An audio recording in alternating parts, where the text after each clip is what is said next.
Hello Sudhir Patel sir, welcome to Syrian academy. जैसे कि आप जानते हैं कि हम कॉलेज की प्लेलिस्ट लेकर आ रहे हैं कि कम परसेंटाइल पे आपको अच्छा कॉलेज हम दिला सकें। उसी प्लेलिस्ट में आपका एक कॉलेज आता है आईईटी लखनऊ, जिसमें आप करेंटली पढ़ रहे हैं। तो सुधीर पटेल सर, आप बताइए कि आप कौन से ईयर में हैं और आपकी पढ़ाई कैसी चल रही है, आपकी ब्रांच कैसी है, और भी कुछ कुछ बातें। जी, so my name is Sudhir Patel and I am currently pursuing my BTech from IIT Lucknow in mechanical engineering third year and पढ़ाई तो काफ़ी बढ़िया चल रही है इस समय। क्लासेस इस समय ऑफलाइन हो गई हैं। जी अभी जी। इस समय फिफ्थ सेमेस्टर चल रहा है हम लोग का। ऑफलाइन क्लासेस चल रही हैं, इस समय कॉलेज खुल गए हैं। ओके, तो आईआईटी लखनऊ में आपकी पढ़ाई काफ़ी अच्छी चल रही है। तो क्या आप ये बता सकते हैं कि आईआईटी लखनऊ कब इस्टेब्लिश हुई थी और आपके अकॉर्डिंग कितना कैंपस एरिया इसको होना चाहिए? क्या गूगल में जो आते हैं वो डेटा वो सही हैं इनके रिगार्डिंग? आप बताएं। जी, तो जैसे आईआईटी लखनऊ आप सभी जानते हैं कि लखनऊ में ये इंजीनियरिंग कॉलेज के नाम से फेमस है। आप जी किसी जी। से भी पूछेंगे तो आप इंजीनियरिंग कॉलेज का नाम लेंगे तो वो बता देंगे कि आपको कहाँ जाना है, कैसे जाना है। ये एकेटीयू का एक टॉप प्रीमियर कॉलेज है और ये ऑटोनोमस कॉलेज है। पहले 1990 से पहले ये एकेटीयू का एकेटीयू के अंडर ही कॉलेज था, लेकिन अभी ये ऑटोनोमस कॉलेज हो चुका है। और गूगल पे जैसे आपने पूछा कि गूगल पे जो भी इन्फॉर्मेशन अवेलेबल है वो सही है कि गलत, तो जी मतलब जी जी मोस्टली सही बिल्कुल। है।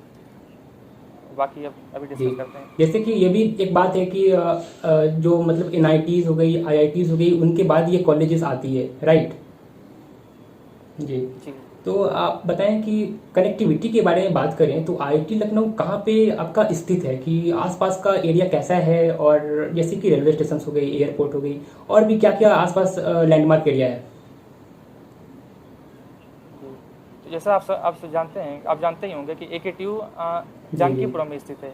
सीतापुर रोड के सामने है, जानकीपुरम में स्थित है। और कनेक्टिविटी की बात करें तो आपको कनेक्टिविटी में काफ़ी अच्छा कनेक्शन है इसका। आप सीधे कॉलेज के जो मेन चौराहा है, इंजीनियरिंग कॉलेज चौराहा के नाम से फेमस है, आप वहाँ पर जाएंगे और आप किसी भी टेम्पो या किसी भी बस जो सिटी में चलती हैं वहाँ पर बोलेंगे तो आपको किसी भी पास के रेलवे स्टेशन, या फिर आपको रेलवे स्टेशन यहाँ से सबसे पास में पड़ेगा आपको बादशाह नगर। आप यहाँ से बादशाह नगर जाने के लिए आप सबसे पहले एक टेम्पो कर सकते हैं, फिर वो आपको मुंशी पुलिया चौराहा छोड़ेगा, आप वहाँ से मेट्रो लेकर बादशाह नगर जा सकते हैं। आपका अंडर 50 रुपीज़ आप आराम से बादशाह नगर स्टेशन पहुँच सकते हैं, जो कि यहाँ से 10 किलोमीटर नियरली होगा।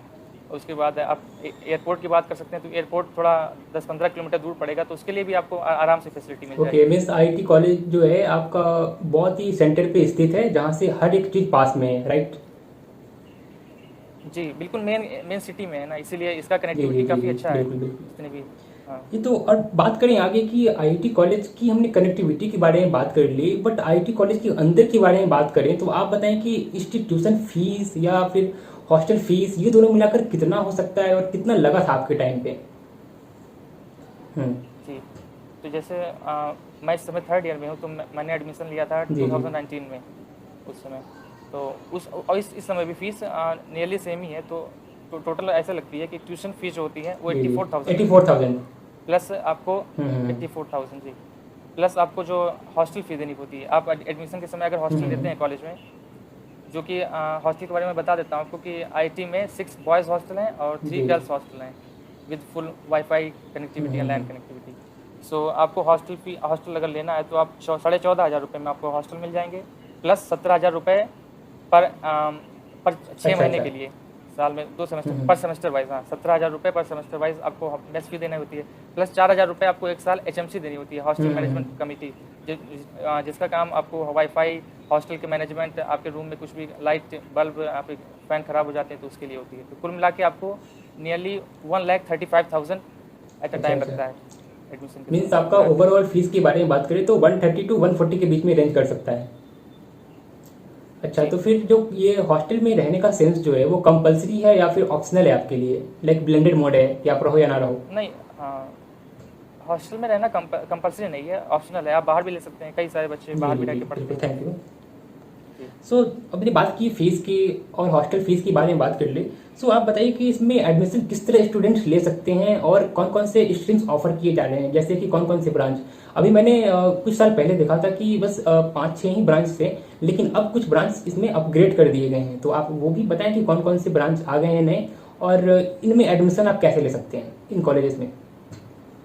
जी, जैसा हम सभी जानते हैं कि अभी मतलब आफ्टर 2020 सभी मतलब मेन कॉलेजेस में एडमिशन जेईई मेन के थ्रू कर दिया गया है, लेकिन इससे पहले हमारा एकेटिव यूपीएससी एग्जाम कराता था, यूपीएस डबल ई, आप सभी जानते होंगे, तो उसके थ्रू होता था, उसका एग्जाम होता था। तो लेकिन अब वो एग्जाम नहीं होता है, आप सीधे एनटीए के थ्रू आप जेईई मेन देंगे, फिर जेईई मेन के थ्रू आप काउंसलिंग होगी और उससे आप एडमिशन लेंगे।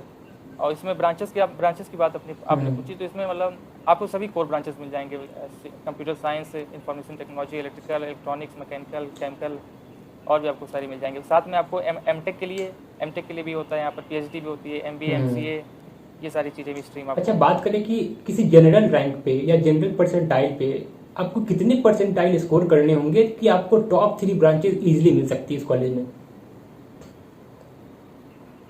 इसके बारे में मैं श्योरली नहीं बता पाऊंगा, क्योंकि ये इस बार से ही हो रहा है, क्योंकि कोई एक्सपीरियंस पास नहीं है इन सब कॉलेजेस में, क्योंकि आपको एनआईटीज का पूछें जेईई मेन के थ्रू, तो वो बता सकते हैं। लेकिन इस बार मैं आपको अंदाजे से बता सकता हूँ, जैसे पिछली बार जो भी हमारे साथ के लोग या फिर जो भी स्टूडेंट्स आए, तो हमने उनसे डिस्कस किया कि आपका कितना परसेंटाइल था। तो जनरली ये परसेंटाइल आपको 93 एबव या फिर 93 या फिर 95 के ऊपर, तो आपको ये 96, 97, तो इतना परसेंटाइल लाइक 90 परसेंटाइल एबव 90 होना चाहिए, एबव 90, एबव 90 में आप सेफ हो कि आपको ब्रांचेस मिल जाएगी इस कॉलेज में, राइट?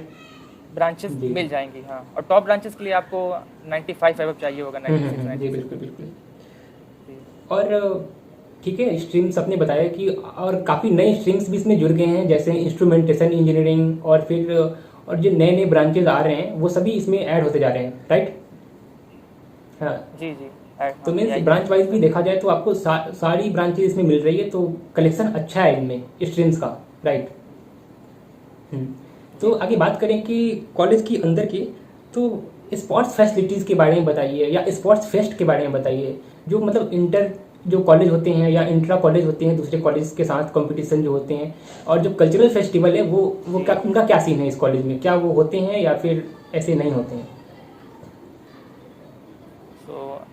होते हैं, बिल्कुल फेस्ट हमारे कॉलेज में होते हैं। लेकिन अब अगर मैं अपनी खुद की बात करूं, तो जैसे कि मैं 2019 में एडमिशन लिया था, उसके बाद हमने केवल फर्स्ट सेमेस्टर पढ़ाई की, उसके बाद सारा कुछ कोरोना की वजह से ऑनलाइन हो गया, तो हमने इतना कुछ एक्सपीरियंस नहीं किया। लेकिन मैं आपको बता देता हूँ कि उससे पहले कैसे होता था।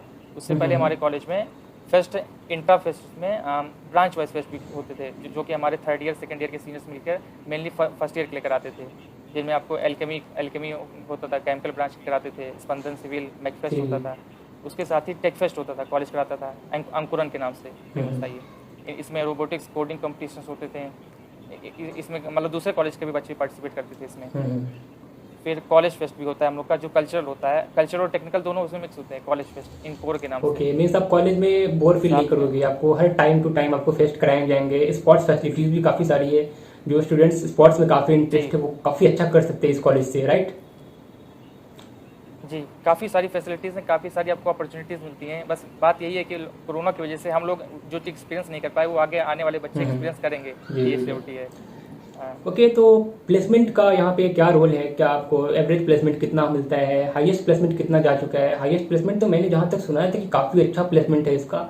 तो आप उस कॉलेज में पढ़ रहे हो, तो आप इस चीज़ को काफ़ी अच्छा से बता सकते हो कि हाईएस्ट प्लेसमेंट कितना गया था, और रिक्रूटर्स कौन कौन से आते हैं? काफ़ी सारी कंपनियाँ आती है, बट मेनली कौन कौन सी कंपनी पर ज़्यादा फोकस रहता है?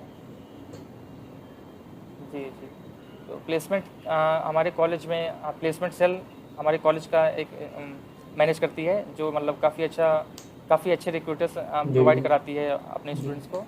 और आपने जैसे बात की हाईएस्ट और लोएस्ट पैकेजेस की, तो highest packages mainly off campus मिलते हैं बच्चों को, जो कि नियरली 36 to 40 लाख LPA होते हैं, और लोएस्ट मतलब एक ऑन कैंपस प्लेसमेंट में 4 लाख LPA जाते हैं। तो आप अगर एवरेज निकालें तो ये 3.5 से 5 लाख पर एनम LPA होते हैं इसे। और अपने कंपनीज़ की बात की तो कंपनीज़ काफ़ी सारी आती हैं, और इसमें आपको companies more than 20 to 30 companies आती हैं। लेकिन आप टॉप रिक्रूटर्स की बात करें तो इसमें अमेजन हो गई, अमेजन ने काफ़ी अच्छा पैकेज ऑफर किया है हमारे स्टूडेंट्स को। उसके बाद अनअकैडमी हो गया, डीसॉन कंपनी, पार्कलेस, कोऑर्डिनेशन, TCS, विप्रो, टाटा, ऐसे TCL भी आपकी कॉलेजेस में आ रही हैं। जी जी, तो प्लेसमेंट वाइज भी आपका कॉलेज जो है वो काफ़ी सही है, क्योंकि आपको 36 to 40 हाईएस्ट प्लेसमेंट जा चुकी है, और 1-2 साल में काफ़ी इंप्रूवमेंट हो रही है प्लेसमेंट्स की। और एवरेज पैकेज की बात की जाए तो 4 to 5 लाख आप कह रहे हैं, तो ये काफ़ी अच्छी है, NITs की लगभग इक्वल है। तो मीन्स आप इस कॉलेज में प्लेसमेंट वाइज भी सही है, आप इस कॉलेज में जा सकते हो, राइट। जी। आगे बात करें कि ये सब तो आपका जो आउटर कंडीशंस था वो सब ने हमने डिस्कस कर लिया, बट अगर हम कॉलेज के अंदर के बारे में बात करें तो फैकल्टीज़ के बारे में आप बताइए कि फैकल्टीज़ का क्या सीन है, वो कैसे पढ़ाते हैं और उनका क्या रोल है आपके साथ। फैकल्टीज़ हमारे कॉलेजेस में जो एक्सपीरियंस हैं, जो परमानेंट हैं, काफ़ी अच्छे फैसिलिटीज़ हैं, काफ़ी अच्छा एक्सपीरियंस है उनका, और काफ़ी अच्छा मतलब कम्युनिकेशन हमारे साथ काफ़ी बढ़िया होता है। और साथ में हमारे कॉलेज में कंट्रेक्चुअल फैकल्टी भी होती हैं जो काफ़ी स्किल्ड होती हैं, जिनका mainly MTech top IITs NITs से होता है, और उनको भी काफ़ी अच्छा एक्सपीरियंस होता है। तो आपको फैकल्टी काफ़ी अच्छी मिलती है यहाँ पर। लाइब्रेरीज की बारे में बात करें या फिर क्लासेस जो है वो नॉन AC होते हैं या AC क्लासेस है आपके कॉलेजेस में, क्या इनका क्या सीन है कि कॉलेजेस में क्या कैसी क्लासेस चलते हैं, AC है या नॉन AC है, या फिर लाइब्रेरीज के बारे में बात करें कि लाइब्रेरीज में कितना बड़ा लाइब्रेरी है और आप उसमें क्या क्या अचीव कर सकते हो, क्या क्या उनमें आप ले सकते हो। तो आपने लाइब्रेरी की बात की, तो लाइब्रेरी हमारे कॉलेज में, पहले लाइब्रेरी हमारा कॉलेज का काफ़ी बड़ा नहीं था, लेकिन अभी 2018 में काफ़ी अच्छा लाइब्रेरी मतलब डेवलप किया गया है, जो स्टूडेंट कैपेसिटी काफ़ी मतलब एक साथ मोर देन 100 स्टूडेंट एक साथ बैठ सकते हैं, 100 to 200 स्टूडेंट एक साथ बैठ सकते हैं। साथ में काफ़ी ब्रांचेस में डिवाइड भी है, जैसे आपको पर्टिकुलर किसी भी सेमेस्टर, किसी भी ईयर का, अब किसी भी मतलब आपको सब्जेक्ट्स की कोई भी बुक चाहिए तो आपको मिल जाएंगी, ईजिली अवेलेबल हो जाएंगी। और आपको अगर कोई भी चीज़ बुक वहाँ से लेनी है तो उसका भी प्रोसेस बहुत ही ईजी है, आप ले सकते हैं। और साथ में आपको अगर कितने भी दिन रखना है तो आपको एक साथ 4 लाइब्रेरी कार्ड इसी होते हैं, तो आप एक साथ 4 बुक्स ले सकते हैं। और उसके बाद आपने क्लासेस का पूछा, तो क्लासेस यहाँ पर AC नहीं है क्लासेस में, फिर भी क्लासेस बढ़िया काफ़ी हैं। आपको ब्लैक बोर्ड होता है ये सब जगह, सीट्स काफ़ी अच्छी हैं, और वही फैन AC नहीं होंगे तो डक्ट तो जरूर होंगे, डक्ट से भी काफ़ी AC का फील आ सकता है आपको। डक्ट्स तो इसमें जो फर्स्ट ईयर की क्लासेस चलती हैं, NLT नाम की एक बिल्डिंग है, उसमें फर्स्ट ईयर क्लासेस चलती हैं, तो उसमें नहीं है। बाकी जो डिपार्टमेंट क्लासेस चलती हैं जो कि 3rd ईयर और फाइनल ईयर के लिए होती हैं, उनमें आपको मिल जाएगा ये फैसिलिटी। बात करें आपके कॉलेज की अलुमिनी के बारे में, तो आप क्या कहना चाहेंगे। एलुमनाई हमारे कॉलेज में काफ़ी बढ़िया है। एलुमनाई हमारे, जैसे मैं आपको एक दो एग्जांपल दे सकता हूँ। सृजनपाल सिंह जी हैं, एक हमारे इलेक्ट्रिकल इंजीनियर थे, काफ़ी फेमस हैं, अब अच्छे ऑदर स्पीकर हैं, सोशल एंटरप्रेन्योर हैं। और फिर अगर आप गेट की बात करें तो हमारे एलुमनाई काफ़ी अच्छे PSUs में काफ़ी अच्छी रैंक आती है हमारे कॉलेज से। गेट में अंडर 100 काफ़ी बच्चे सिक्योर करते हैं अच्छी रैंक। बात करें और उसके बाद बात करें सृजनपाल सिंह की, तो सृजनपाल सिंह ने को ऑथर रह चुके हैं डॉक्टर APJ अब्दुल कलाम के बुक के, राइट। जी हाँ जी जानते हैं। तो अब वर्डिक्ट के बारे में बात कीजिए कि आपका जो कॉलेज है वो मेडियोकर है और NIRF रैंकिंग में भी नहीं है, ये सब क्या सच है क्या। तो जैसे आपने NIRF रैंकिंग की बात की, तो हमारे कॉलेज इस बार काफ़ी अच्छा प्रयास कर रहा है, तो इस बार हमारे कॉलेज को NIRF रैंकिंग मिल जाएगी। साथ में अगर आप वर्डिक्ट की पूछें तो कॉलेज काफ़ी बढ़िया है। जैसे कि बच्चे IIT NIT की प्रिपरेशन करते हैं तो सभी को नहीं मिल पाता है, तो उसके बाद लोग गवर्नमेंट कॉलेज देखते हैं, स्टेट गवर्नमेंट कॉलेज देखते हैं। तो स्टेट गवर्नमेंट में ये आपको यूपी में HBTU और MMM हो गए, तो उनके कंपैरिजन में ये कॉलेज उन्हीं के लेवल का है, काफ़ी अच्छा कॉलेज है।